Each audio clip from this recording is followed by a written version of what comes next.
Welcome to today 18 news. Karimnagar పట్టణంలోని collectorate gate దగ్గర తెలంగాణ సమగ్ర శిక్ష ఉద్యోగుల సంఘం తరఫున కాంట్రాక్ట్ పద్ధతిలో విధులు నిర్వహిస్తున్న ఉద్యోగులు 23 రోజుల నుండి రెగ్యులర్ విధుల్లోకి తీసుకోవాలని ప్రభుత్వాన్ని డిమాండ్ చేస్తున్న కాంట్రాక్ట్ పద్ధతిలో విధులు నిర్వహిస్తున్న విద్యాశాఖ ఉద్యోగులు రెగ్యులర్ చేయకపోవడం, సమ్మెలో కూర్చున్న ఉద్యోగస్తులు కొత్త సంవత్సరం ఉన్నా కూడా కుటుంబ సభ్యులతో గడపకుండా నిరసన వ్యక్తం చేస్తున్నారు.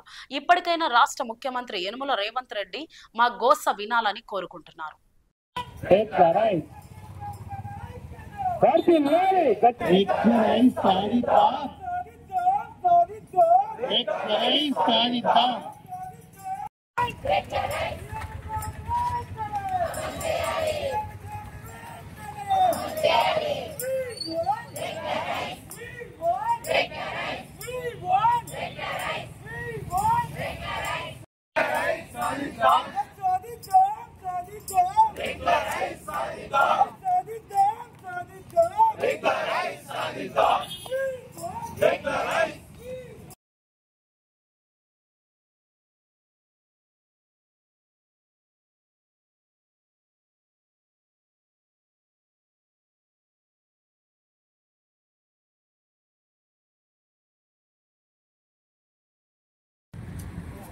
పోలు సత్యనారాయణ బీజేపీ నుండి టీచర్ ఎమ్మెల్సీ యాస్పిరెంట్. అయితే గత కొన్ని రోజులుగా నడుస్తున్న సమగ్ర శిక్ష ఉద్యోగుల సమస్యలను పురస్కరించుకొని నేను శిబిరాన్ని సందర్శించడం జరిగింది. నిన్న మన పూజా కార్యక్రమం సందర్భంగా అన్నదానం నిర్వహించడం జరిగింది. దీనికి నిన్న రాలేకపోయినాము, ఎందుకంటే పొద్దున 1,00,000 బిల్వార్చన, సాయంత్రము పడిపోయిన కార్యక్రమం సందర్భంగా రాలేకపోయిన సంఘీభావానికి చెప్దామని వచ్చిన.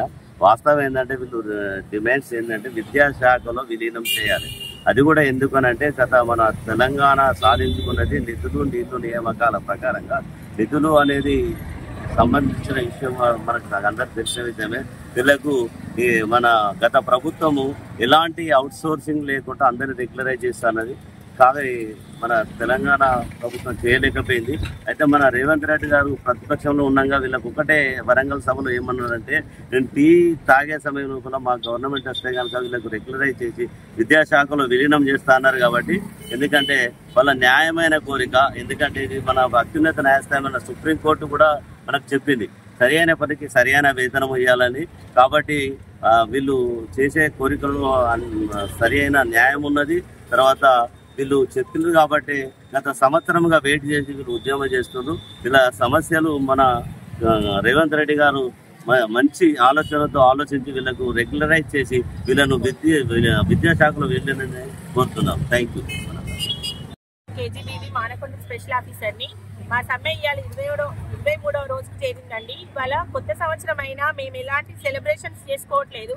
మాకు ఏ రోజు అయితే రెగ్యులర్ అవుతుందో ఆ రోజే మా సెలబ్రేషన్స్ అని మేము అందరము వచ్చి టెంట్ కిందనే కూర్చున్నామండి. పొద్దున 10 గంటలకే మా మిత్రులందరూ వచ్చామండి.